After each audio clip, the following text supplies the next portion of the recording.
So, surprise, everyone. Something else amazing is happening at this conference full of amazing things. We're now going to talk about graphene, which is so exciting. With all the AI talk, this might be the thing that will change your life even more in the future. And my dad was just saying, graphene is maybe at its aluminum moment right now. When you think about aluminum, it's amazing. On top, do you know, on top of the Washington Monument, it's not capped with gold or silver. There's like a little pyramid on top of the Washington Monument, like this big, that's made out of aluminum, because that was the most precious, wonderful thing they could put up there in, 1884. And what they didn't know is that two different teams of 23-year-olds, two guys and a sister. In the U.S., it was brother and sister, and in France, it was a lone wolf. And these essentially kids were working how to turn aluminum from something precious you'd put on top of your most significant cultural icon to something by 1913 you'd wrap lifesavers with. And so graphene, but also, of course, do all the crucial things. But now, graphene is going to be way more magical than that. And right now, we've got an amazing, two amazing guys right here, but also, I can't see him, but Ariel Malik is joining us remotely from Israel. We've got graphene tea.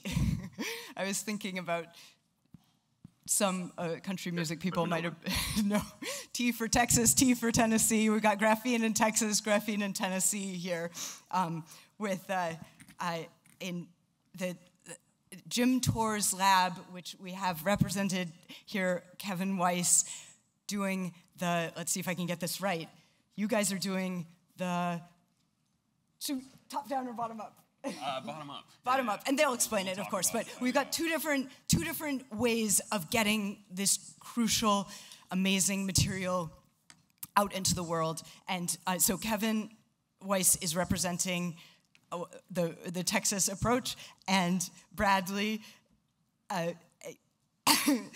Larson is representing the Memphis approach. And Ariel, I see him on a screen at my feet. I hope that means you see him out there, is representing what Mike Milken was telling us about the crucial connection to capital of somebody visionary who believes when other people don't see what's there.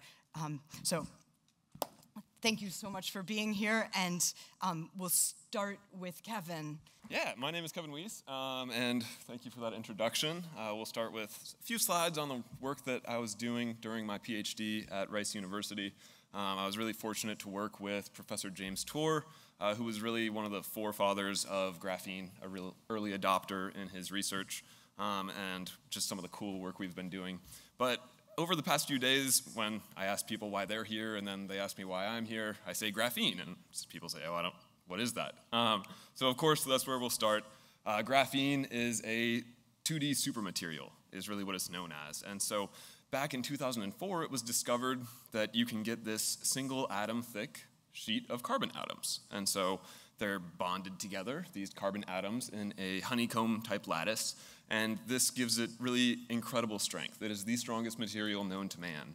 And it is also just incredibly conductive, thermally stable, chemically stable, and has all these incredible applications, such as strengthening composites, kind of to reinforce cement, plastics, things like that, all the way up to making flexible electronics and touchscreens, making miniature transistors, right? If we have this material that's one atom thick, then we can stack these layers on top of each other, make these incredibly tiny transistors.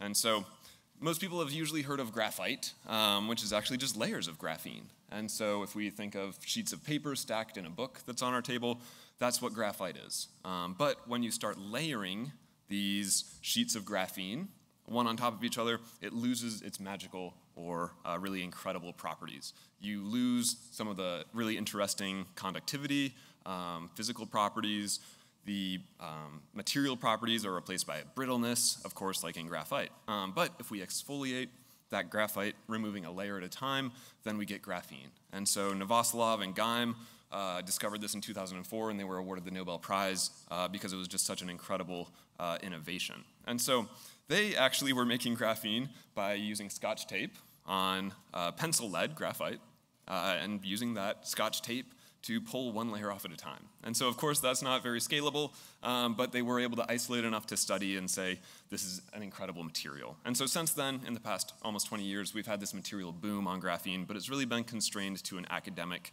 and lab scale innovation. And so that's because making graphene is pretty difficult.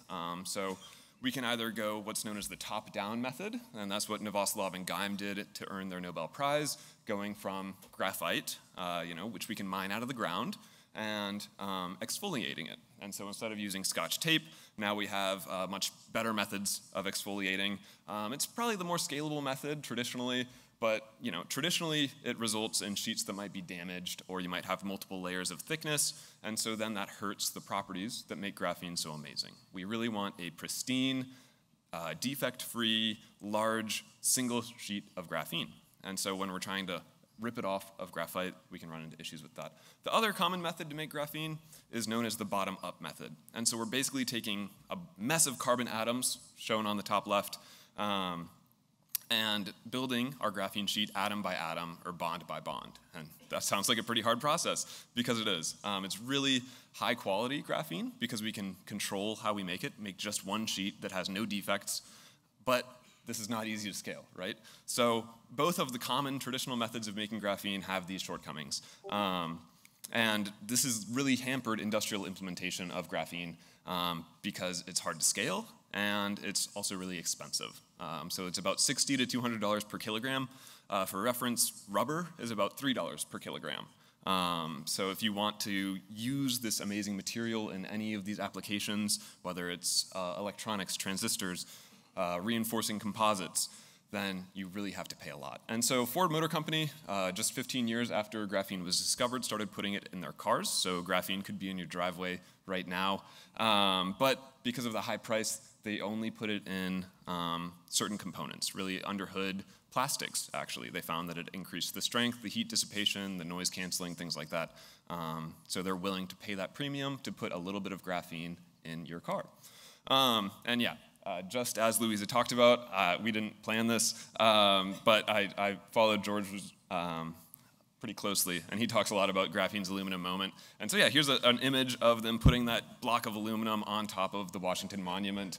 And so before we realized how to make aluminum metal easily, it cost more than silver. But once we realized that a process called electrolysis can make aluminum very easily, the price dropped 96% over just more than a decade.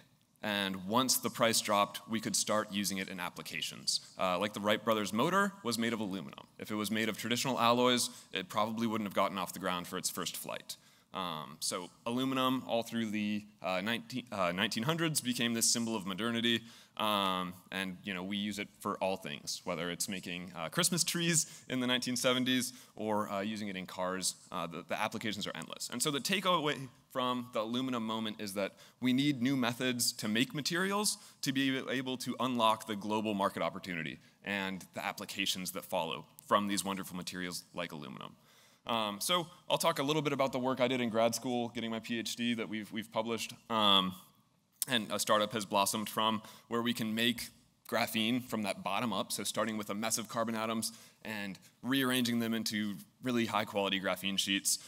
We use a process known as flash Joule heating, and it's pretty scalable, unlike most bottom up graphene methods. And so here on the right, there's a little video where we are converting grams of trash, actually plastic waste, into graphene, really high quality graphene. And so you can see this is a real-time video. We call it flash Joule heating because we see a flash of light when we are making the graphene. And so we can even convert waste materials, any carbon source, into our high-value, high-quality graphene. We don't have to depend on graphite. We don't use any solvents or catalysts. We just get graphene in a flash. And so the way our flash Joule heating process works is basically the same way that a toaster works. So joule heating is when we pass current through a resistor, we get heat, just like a toaster. You see those coils start glowing red hot within a few seconds once you plug it into the outlet. But instead of waiting for that slow heat transfer to toast our bread, it's like we're plugging our carbon feedstock directly into the outlet. So we're discharging current through it. We get extremely high temperatures reached, which break the bonds in, say, our plastic waste, and they reorganize to make our graphene material. And so one of the really cool things is that the graphene we get is known as turbostratic, where those layers of graphene are rotationally disordered, as you can see in the top right. And like the Lego analogy below them, they're really easy to separate and use in applications. And so this is a graph showing that if we add less than 0.1% or 1 gram per kilogram of cement, we can get incredible increases in compressive strength, tensile strength, up to 35%. So imagine that we can make, just by adding 1 gram per kilogram of cement, we can make the same building using 35% less cement, or less concrete. So we published this in Nature in 2020, which is a pretty good journal. But we kept working to say what carbon feedstocks can we use? And so, given all of the plastic waste that's around us, it's a pretty free feedstock of carbon. It's about 80 to 90% of what our plastic is carbon. And so we know that the carbon converts into our high-value graphene. But one question I had was what happens to the hydrogen and the oxygen locked in the waste plastic?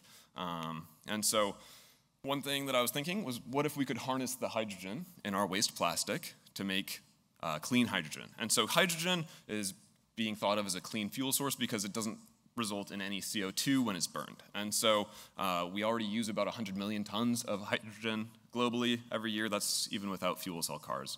And the dirty secret that no one tells you is that hydrogen, which is a clean fuel source, is usually made from fossil fuels and usually makes a lot of CO2 while you're making the hydrogen. So we kind of need to make economically competitive, low CO2 methods of hydrogen production and graphene production. So that's what I did in my PhD. We can start with our mixed waste plastic. We don't have to separate it. We don't have to wash it, which are big problems with recycling plastics. We do our heating process. We get high purity hydrogen and high value graphene. And so here's a graph showing that whatever plastic we're using, we can get a lot of hydrogen out of it, as well as in really high purities and qualities of graphene. But what really made the deal for me was when we looked at how efficient our process is compared to current graphene production methods and current hydrogen production methods. We can do what's known as a life cycle assessment to measure how sustainable our process is. And so you can see at the bottom bar, we're making a lot less CO2 compared to other graphene production methods and other hydrogen production methods. But the real kicker is that if we're making this clean hydrogen and graphene at the same time, these two valuable products, if we sell the graphene, even at 5% of its current market value, so a 95% off sale on graphene, I think Ford would like that, it pays for the hydrogen. It pays, you're producing clean hydrogen at negative cost. So what a great story to convert waste polymer into high-value graphene and free clean hydrogen. So a startup company known as Universal Matter is hoping to scale this process to tons per day. So being able to make tons of graphene per day from coal products. And the DOE cares a lot about hydrogen, and we can kind of achieve their goal of making 1 kilogram of clean hydrogen for $1. They said we want to do this in 1 decade. But with this work, if we sell our graphene, then we can do that today. So yeah, that's kind of my spiel on how we can use flash joule heating to convert waste feedstocks into valuable graphene as well as clean hydrogen. So.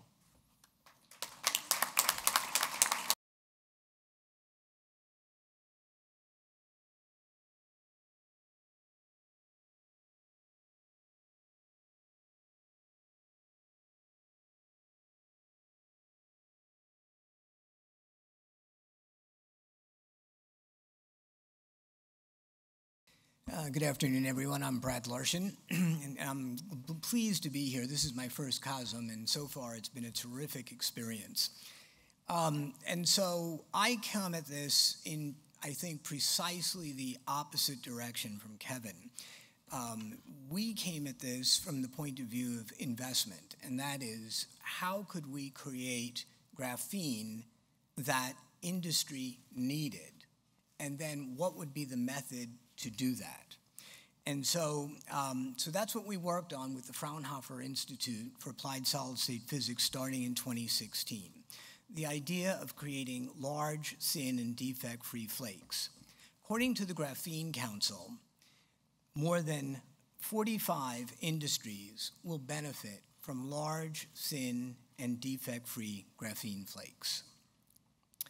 And I think this is not my correct presentation, so I'm just going to get through this anyway. How is the graphene market segmented? It's segmented by the number of atomic layers to begin with.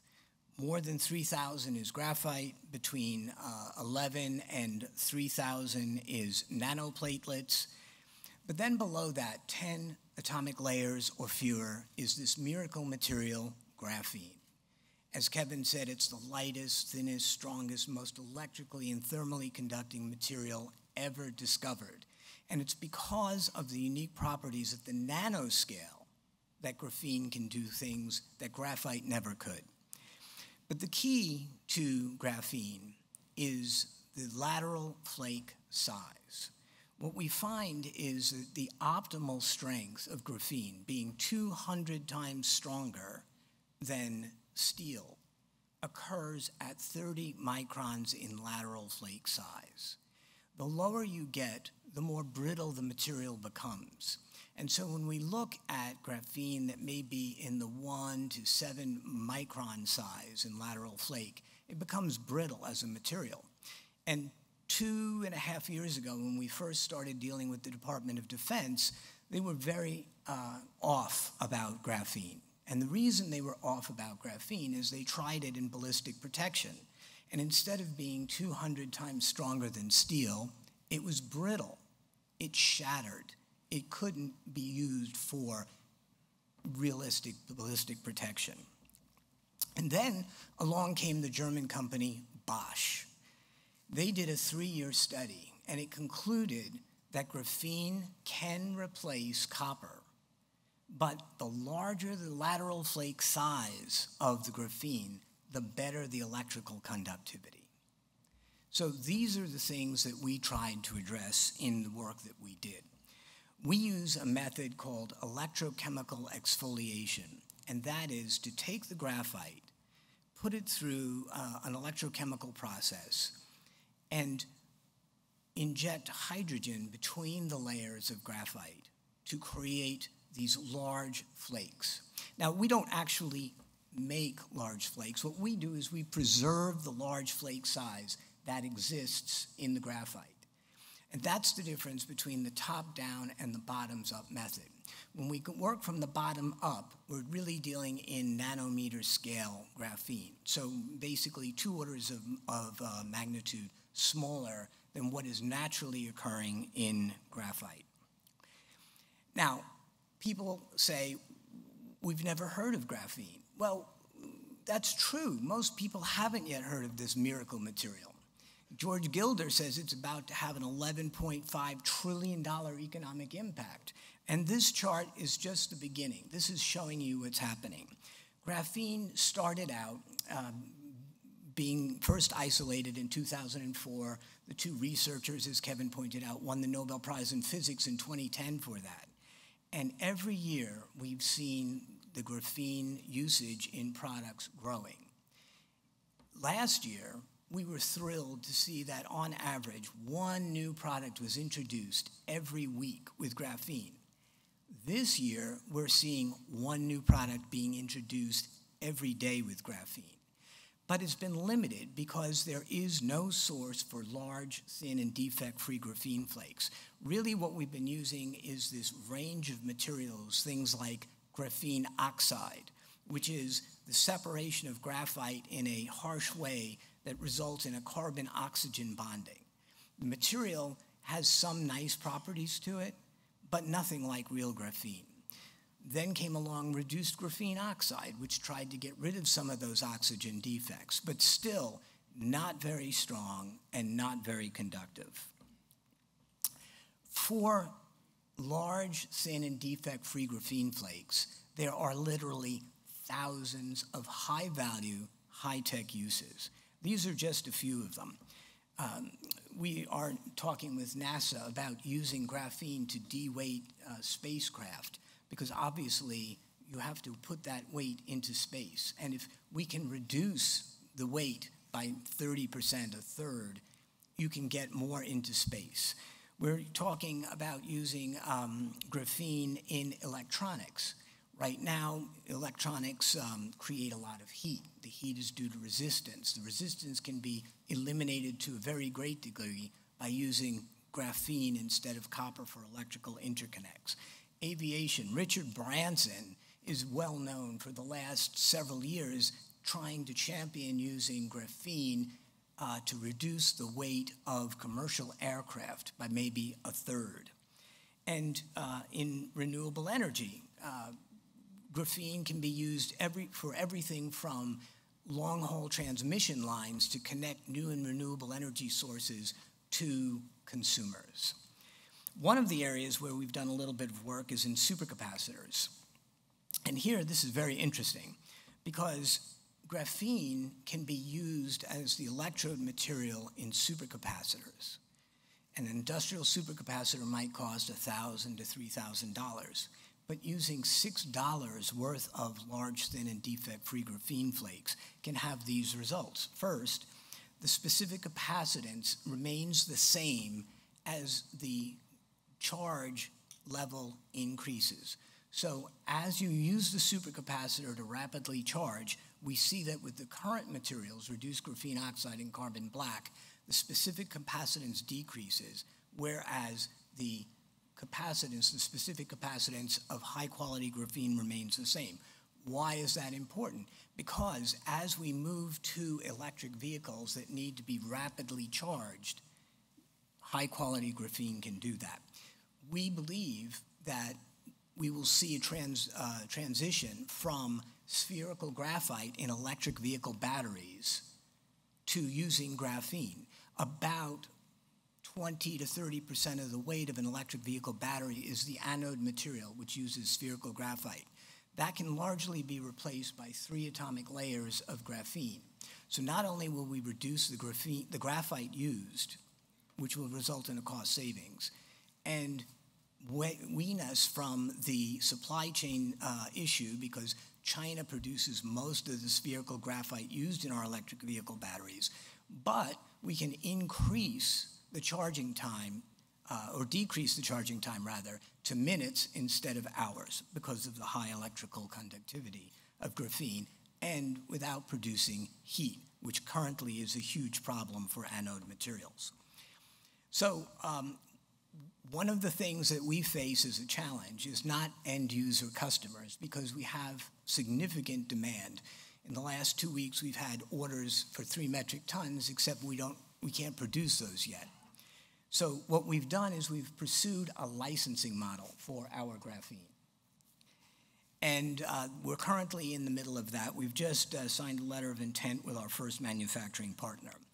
And so I probably have gone on too much here, and I would love to answer any questions that you have. Thank you very much. Ariel, it's great to have you here. I'm just so delighted that we can, you're so cosmic that, and Israel is cosmic, and you're bringing Israel to Cosm, and I'm just so grateful to you. Thank you, Ariel. For sure, I really wish I was there and everything was planned, but as you know, Israel is at war, and actually flights are regular, but my son Daniel is right now in the south and in a reserve duty, fighting the fight for Israel and the world. So I have to be here while he's there, and I sure hope that quiet times will come soon to my country and the area. It's a delighted to be a guest at COSM, and thank you very much, George. We met in Israel, I think, 10 months ago in January, and you saw some of the work we're doing. So I'm the founder of a company called CTW, that stands for Changing the World Technologies, where we have two main things in front of us, and the first one is that we're investing and creating technologies that only make a change to the world for the benefit, for the good. And the second, that is what we want to make money, and big money, as we are capitalists and we are not ashamed in that, but we want to make the money with while we're doing good stuff and good things for the world. So we created, our philosophy is very simple. We are licensing technologies from universities and research institutes around the world, building startup companies, and develop it. We have a very high rate of success. We did 26 companies in the last 19 years. With 5 companies went public on NASDAQ and other public markets, and some of them were sold. So we are very happy with our return. I was very, very lucky to have James Tour in my life since 2014 at Rice University. We built 11 and founded 11 companies together, Jim and myself. I think that the value of those companies today, public and private, in the last 9 years, we built probably around $2 billion. $2 billion. We raised about $400 million to those companies. And everything is around 2 things: advanced material and biotechnology. So as I mentioned, we want to do, and we are building companies that are changing the world. So Universal Matters, that was just mentioned, is a company that John Van Leeuwen and myself were the founders at 2019 or 2020. It's a very good, I think that it will become the biggest graphene company in the world. There's no question about it. Right now, we are working with a scale-up in Canada. The company is, it's no secret, but the company right now is raising, I think next quarter will raise around $60 million at about $300 million pre-money valuation, after it's already secured around $50 million in grants and equity investments. And Universal Matter, I think John was presenting the company a year ago at COSM, or Guy Hoffman did, and this is one of what I believe will become a multi-billion dollar graphene company. So on the other hand, and what's beautiful about Universal Matters, and we heard that, is that it's going and use the graphene in a mass markets like concrete, asphalts, and other materials, which we believe will become, that the revenues will be hundreds of millions of dollars a year. On the other hand, we are investing in graphene companies that are more of a niche market. For example, there's a company called Neurocodes that we founded a few months ago around the technology of Professor Tour and other companies, and another company and 2 other professors, that we are using graphene nanoribbons to connect neurons, the electric neurons, in spinal cords potentially of human beings. So this is like more of a niche market. But if this technology will work, and we believe it is because it's already proven on animals. I don't know if you saw the YouTube, and if not, please look for that. But one of the most famous YouTubes that had millions of viewers was of Professor Tour lab, where they took a rat, a big one, cut the spinal cord, and it became actually 100% paralyzed. Then they put the graphene nanoribbons in the neurons, the electric neurons, connecting them. And within 3 weeks, the rat became 90% back to business in a way, running and dancing and whatever you think of. So Neurocodes that we established is actually, I really hope we're getting a lot of interest from all around the world. We're now raising capital to the company, and lots of serious groups are with us over there, because again, this is a big dream. I sure hope that it will become a reality. So graphene, as it was mentioned, has so many applications. They said that about 11,000 different patents and around thousands of different applications. So I believe, and I agree with George, it will be a massive impact of industry. Everybody are talking on AI, which is true. I think AI is going to change our life and our world. But the massive impact of graphene, of thousands of applications, the massive impact of graphene on our daily life is not yet there. But I think that you are lucky enough to know. I think maybe 1% of the population know what graphene is. So I think that you are now part of this 1%, because I think that in the next 5 years, the graphene will have a huge growth. Everybody will hear more and more about that on CO2 savings and changing, and as they mentioned, light planes and cars and electronics and capacity of memories, quantum computing, everything graphene will touch. So we love graphene, we love advanced material, we love making money out of that, investing and creating companies around it. We build around 8 companies around graphene. I think that we have the leader one, which is UMI, Universal Matter, and hopefully we'll succeed doing others as well. Sorry for not making the regular presentation, but I decided, because it's 11 p.m. soon here in Israel, just to have a free flow of conversation, and that's it. Thank you. So thank you very much again. Brilliant, Ariel. Thank you.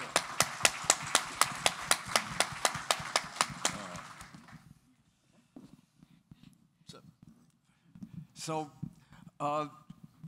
why is this happening, that graphene transforms not just economies, but it transforms science, which in turn transforms economies? A lot of people have read the book, The Nature of Scientific Revolutions by Thomas Kuhn. And Thomas Kuhn speaks of scientific paradigms being cyclical, that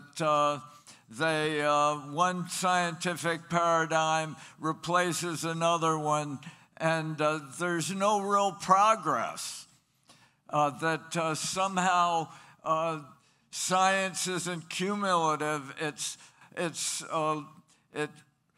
entails the succession of different paradigms which explain maybe with somewhat greater compass and authority the same things. But I think that what Thomas Kuhn doesn't understand is the cumulative role of technology. Technology is the test of science, and it enables new science. And what we've learned about AI today, which is a phenomenal new platform, a new stage of computer science, but it's subject to diminishing returns.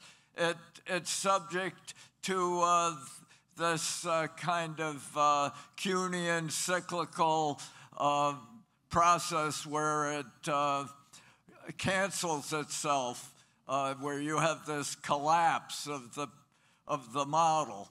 And so I believe the real revolution today that we will leave this conference recognizing is not AI. AI is the next generation of computer science, very important, but graphene is really the next, will shape the whole next era of industry around the world, from electronics to transportation to space to medicine to it's just completely all-encompassing, and in the process, it will transform science.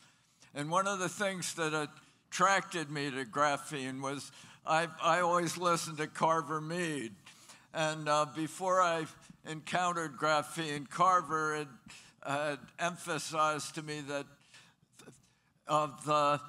modern technology, measuring tools, the refinement of all the scanning, tunneling microscopes, the Raman spectroscopes, all these incredible new technologies that allowed Novoselov and Geim to characterize graphene. It wasn't just they discovered it by this primitive Scotch tape. It was that they discovered its phenomenal characteristics, that come from its covalent bonds and its free electron and its 2D properties. Carver wants to simplify physics, and this is simplifying technology with a new physics of 2D topology, and it's with a free electron that makes it conduct 1,000 times better than copper, that makes it at a time when the entire industry all around the world is encountering a heat crisis. And all these data centers we've been hearing about in the cloud, they're really cooling centers. They're completely dominated by their air conditioning towers and the energy they use to cool this heat crisis that afflicts the silicon moment that I really encountered in 1980 or before and have been pursuing ever since.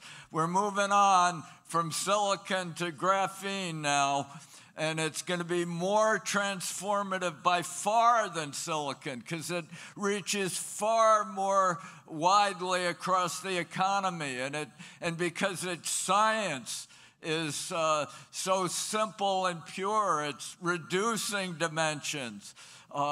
And creating these topological carriers and edge states that are 1,000 times more conductive than copper and the world's best material for shedding heat.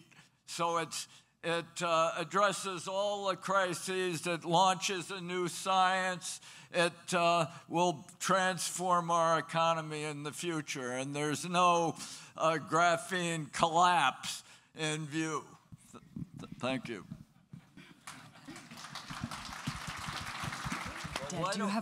One question I want to ask Ariel. You know, Jim Tor operates out of Houston and Rice University, where Kevin Weiss here studied.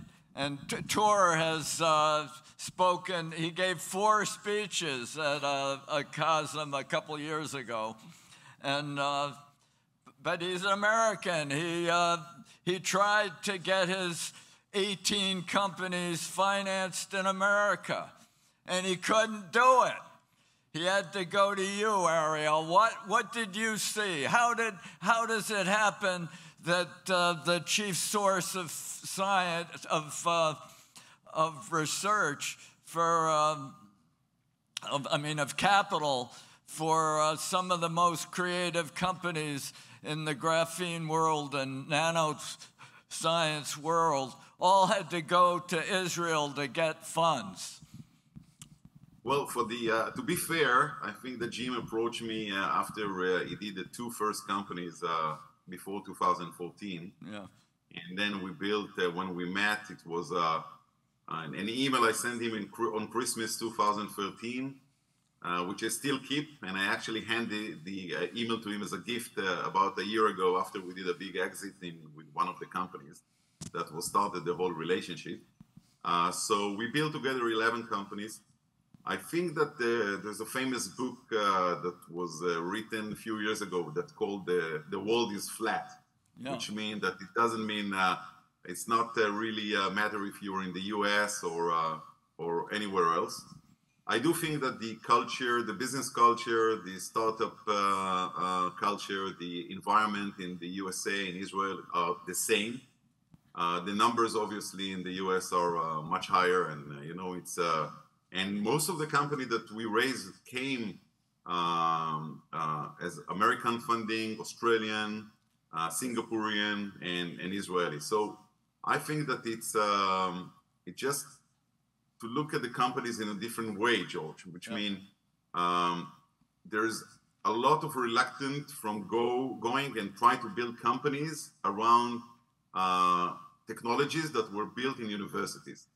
And the reason for that everybody thinks it's too early stage, it's pre-seed, and it takes a lot of courage and risk and funding to make it happen. But the truth of the matter is that we love it, not because we are risk takers, because we think that those technologies, if you think about it, are technologies that millions of dollars are already invested in, grants and efforts and people. So, and if we're looking and see technologies that are interesting in an interesting niche, or a really breakthrough, like universal matter, for example, like neurocords with the spinal cord, and they have a real substance and a real potential to become a serious company, then we are licensing to do it. And this is how we created Weebit Nano, which is taking silicon oxide, which actually a sand on the beach in a way that came from Professor Tub lab. You met Kobe Hanoch, George, and it was when you met Kobe, it was a $1.5 billion company 6 years after we founded it, and but nobody else wanted to touch it because everybody said it's semiconductor, it's early stage, it's 20 years into the market. But here we are, 6 years or 7 years later, it's already in the market. Same with universal matter. Same with others. And again, we don't have any Midas touch or golden touch or anything like that. We're just trying to look and see the technology, the potential, put the best management together and make the magic, which is not always there, by the way. You know, we have failures as well. Don't be mistaken. Thank you. But so, thank you. So what manufacturing, top down, bottom up? What's going to prevail in the? I think that's a great question, and I think that there's definitely room in the space for both. Why don't you explain top down and bottom up again? So So bottom up is where we're starting with our carbon atoms and kind of building our graphene sheet an atom at a time or a bond at a time. Whereas top down, we're starting with our graphite, which already has those fully formed graphene sheets. They're just stacked on top of one another, and we're exfoliating them from the top graphite down to the graphene sheets. So I think that there's, as Brad's presentation really showed, there's different types of graphene, and there's a lot of space and application that depends on what the application is, what the best graphene material will be. At the end of the day, graphene is a 1 atom thick carbon nanomaterial, but when you start stacking those sheets or you have different size sheets, you get some changes in property, and some of those properties can be better for different applications. And it also depends what scale you need the material at, right? If you need tons per day, for example, like you're using it in cement or asphalt or Ford Motor Company, you need a large volume. Then that's going to kind of dictate what type of graphene you can use. So I think there's definitely room in the space for many different methods to make graphene, and there's some really great work on both sides, right? We have universal matter and here's a big difference. I mean, your universal matter has a few big factories planned around the world. They'll make the graphene and then got to transport it to the point of use. Brad's Avidane has a different concept, which is making the graphene at the point of use. Explain that and the virtues of making it at the point of use. Absolutely, and I agree with Kevin, by the way. We don't see ourselves as in any way competitive with universal matter. We serve different market niches, and it's a huge market opportunity. So there's plenty of room. The biggest market opportunity in the world. Absolutely.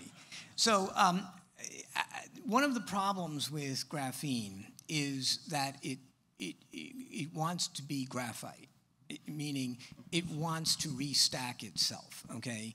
And this has Van der Waals forces. Absolutely, the Van der Waals forces draw it together. And so right from the very beginning, we designed our production method to be modular and distributed so that we could have 2 metric ton production lines near the end user. That way we can produce dry flakes that are high quality that can go into the production process at the end user so that they can then benefit fully from the size, thinness, defect-free quality without having to deal with the problem of restacking. And there are actually competitors probably more to universal matter than Avadain, but I'll leave that to Kevin to decide. In Australia, the Australian government's been trying to attract them to manufacture graphene at graphite mines. Now, this is a metaphor, and some mathematician or physicist is going to argue with my calculation. But think of a chunk of 3 kilograms of graphite, and you exfoliate it using our method. That would fill a 40-foot shipping container, but it would still weigh 3 kilograms. And so, to us, it made no sense whatsoever to co-locate the graphene production near the graphite mine. That's the easiest thing in the world to ship is graphite. And you don't need a lot of it to make a lot of graphene. And so that George, is our model, which is put it near where the end users are, have them widely distributed, avoid supply chain interruptions, and produce very, very high quality. And moving graphene jeopardizes its properties. I mean, it has to be very carefully. Should we see if there's anybody who wants to ask a question? Yeah, we have just under 10 minutes, and I suspect there might be some questions, so we'll take them from the audience.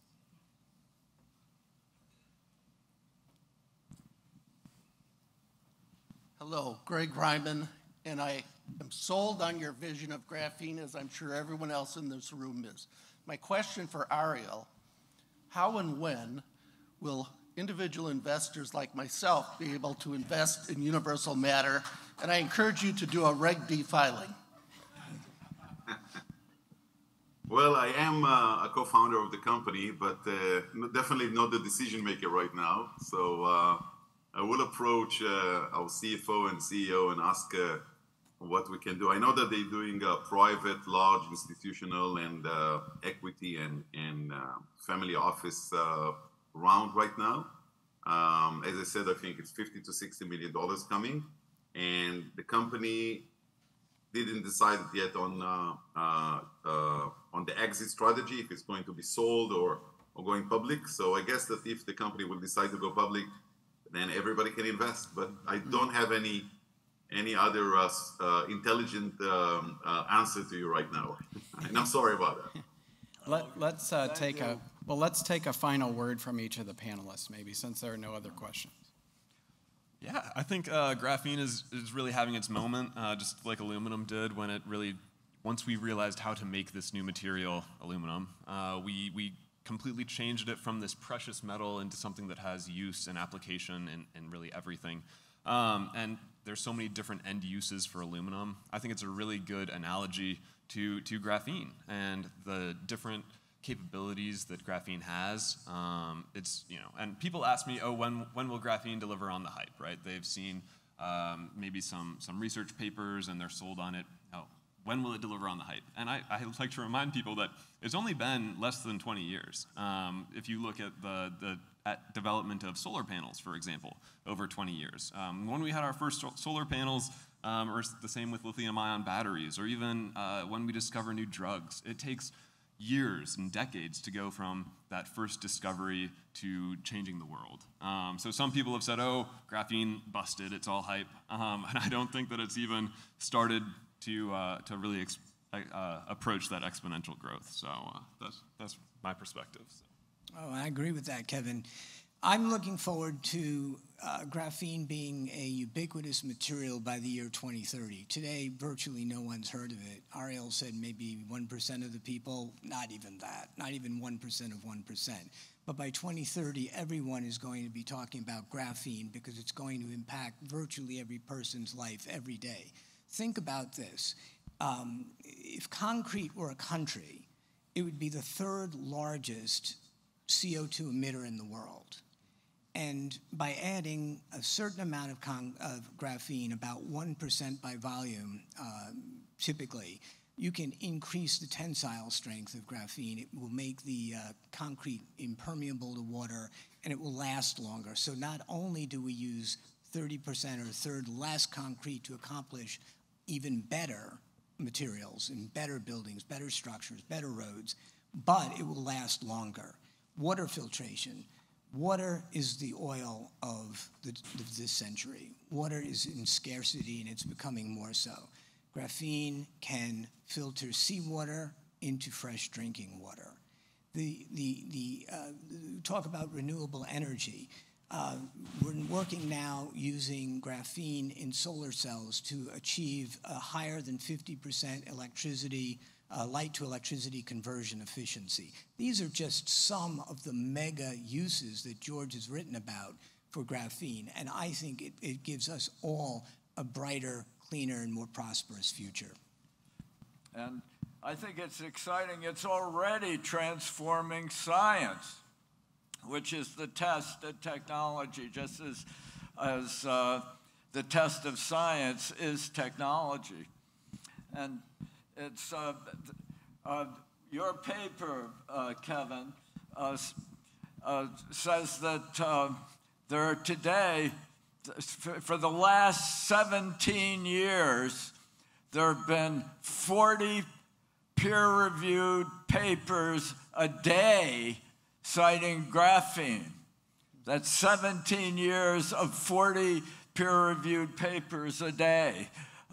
It's spreading through all the science departments of the world and focusing on new ways of simpler physics, 2D physics, rather than building up to 10 and 11 dimensions, or on silicon chips producing 3D, 4D kinds of devices.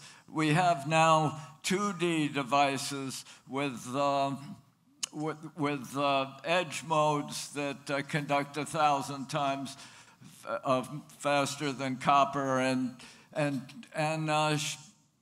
use 10 times less heat and energy. I mean, it's just all of electronics will change. It's what's happening, and it's what I hope you folks go out and we all got to figure out how to invest and propel this industry forward in the future. Thank you. I'm going to turn it over to Ariel since he's up the latest. He gets the last word. So we have a saying here that when the smart people speak, the others should be silent. So I will be silent because I agree 100% with my colleagues here with everything they said. I think graphene is the future. I think that the applications are the future.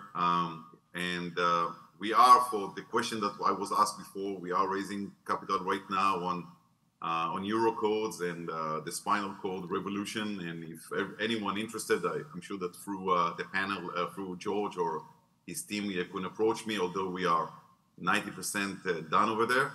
I do urge you all to research more about graphene, read more, learn more. As mentioned, in 6-7 years, it will be the world. And I know it's 11 p.m. here, so definitely I'm going to dream at night very soon on graphene, graphene, and graphene. So thank you again for having me. Thank you, Ariel. Thank you. Okay, let's hear it for our panel.